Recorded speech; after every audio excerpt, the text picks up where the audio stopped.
शहीद भगत सिंह संस्था के प्रांगण में उपस्थित इस संस्थान के अध्यक्ष दिलखुश कुमार दीक्षित, इनके संस्थापक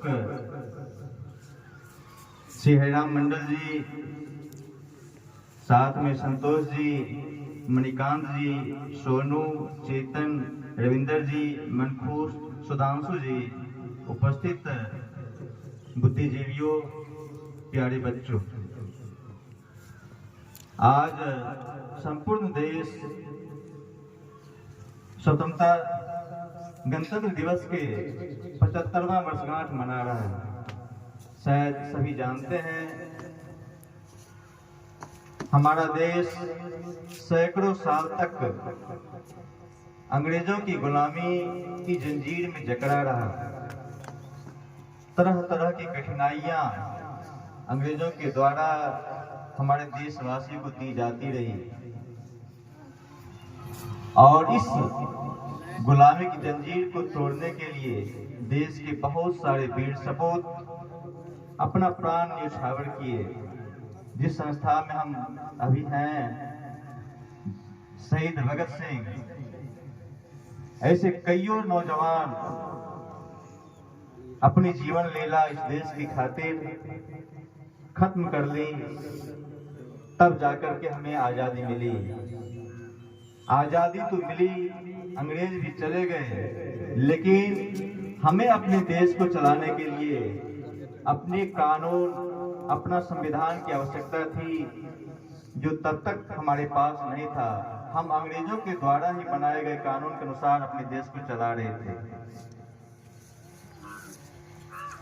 बाबा साहब भीमराव अंबेडकर की अध्यक्षता में संविधान सभा की निर्माण हुई और ये संविधान बनकर 2 वर्ष 11 महीने 26 जनवरी 1950 को संपूर्ण देश में यह संविधान लागू हुआ।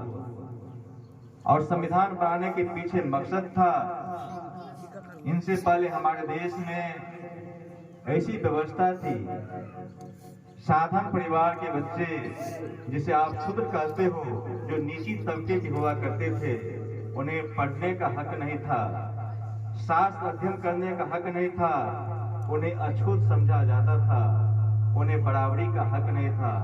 लोग जन्म से ऊंचा होता था। जो साधारण परिवार में, शूद्र परिवार में जन्म लेते थे, चाहे कितना ही बड़ा बुद्धिजीवी क्यों न हो, उन्हें उपेक्षा की भाव से उन्हें अछूत माना जाता था।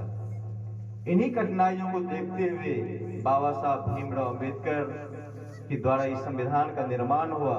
तत्पश्चात इस संविधान के द्वारा ही इस देश का शासन चलना शुरू हुआ। लेकिन आज 75 वर्ष बीत जाने के बाद भी हमारे देश में पूरी तरह से शिक्षा या जागरूकता नहीं आया है, जिस कारण से हम अभी तक हम अपने संविधान को नहीं जानते, हम अपने अधिकार को नहीं जानते, हम अपने कर्तव्य को नहीं जानते। जिस तरह अभी भी आप देखते होंगे समाज में, संविधान तो है बाबा साहब के दिया गया, लेकिन अभी भी जाति के आधार पर, धर्म के आधार पर भेदभाव की जाती है। अभी भी आपका हिस्सा, जिसका संख्या 85% है संपूर्ण देश में, उपेक्षित है। अभी इस संस्थान में जितने आदमी खड़े हैं, यदि देखते हैं तो पता नहीं चलता ये किस जाति के हैं, लेकिन तथाकथित सवर्ण लोगों के द्वारा ऊंची नीची कहकर के पुकारा जाने लगा।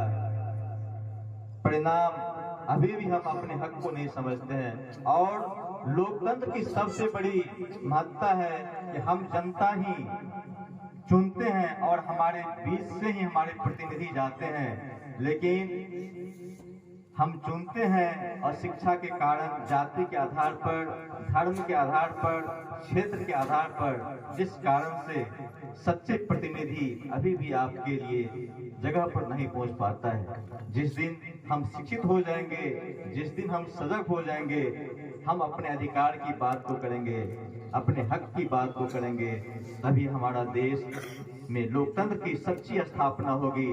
तब तक ये भीड़तंत्र ही रहेगा, क्योंकि हम जब ब्रॉडकास्ट करते हैं, ना समझी के कारण, अशिक्षित होने के कारण पैसा पर अपने वोट को बेचते हैं, जाति के नाम पर अपने ब्रॉडकास्ट करते हैं, धर्म के नाम पर अपने ब्रॉडकास्ट करते हैं, क्षेत्र के नाम पर अपना ब्रॉडकास्ट करते हैं, जिस कारण से सच्चा प्रतिनिधि,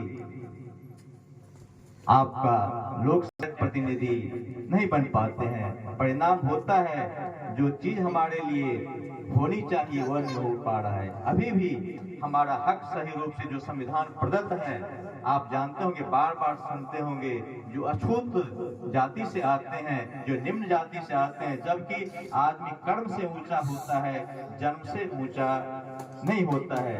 यही बाबा साहब का कहना था। ये होगा कैसे? जब आप शिक्षित होइएगा। बाबा साहब अम्बेडकर कहे थे, शिक्षा वह शेरनी का दूध है, जो पिएगा वह गुर्राएगा।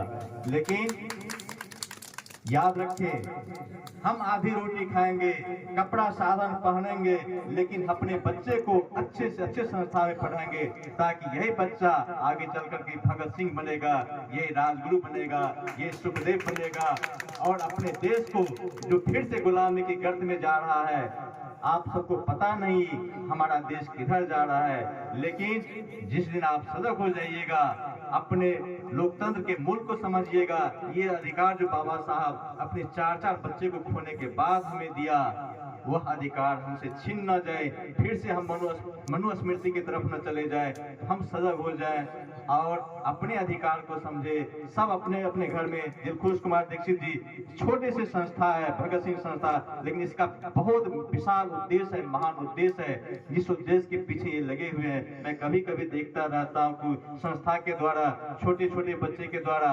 पर्यावरण शुद्धि के लिए पेड़ लगाने का काम हो रहा है, कभी कभी देखते हैं ब्लड देने का काम हो रहा है, निःशुल्क शिक्षा दी जा रही है। उद्देश्य कितना महान है। और यदि आम समाज के लोग इनको सींचेंगे, इनको संवारेंगे, ये संस्था इतना बड़ा रूप लेगा कि यह देश और समाज को नई दिशा देने का काम करेगा। और यहाँ से ऐसे व्यक्तित्व का निर्माण होगा जो जाति से ऊपर होगा, जो पाखंड से ऊपर होगा, जो अंधविश्वास से ऊपर होगा, जिसके एक ही धर्म होगा, मानवता, और एक ही आवाज होगा, वंदे मातरम। और इन्हीं शब्दों के साथ मैं देता हूं अपने वाणी में विराम।